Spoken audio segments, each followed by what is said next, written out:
వాళ్ళు లేని వాళ్ళు ఒక్కటేనని సామ్యవాదము పైకి వస్తుంది.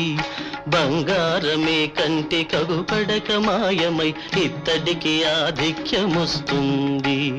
శివ గోవింద గోవింద.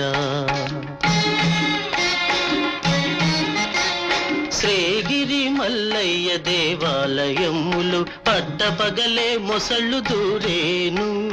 తిరుపతి వెంకన్న గుడి 4 రోజులు పూజలేక మూతపడేను. శివ గోవింద గోవింద. తిరుపతి కొండపై జలధార పుట్టి అందరికి ఆధారమయ్యేను. అమెరికా దేశాన భూకంపములు పుట్టి పట్టణాలకి చేటు వచ్చేను. శివ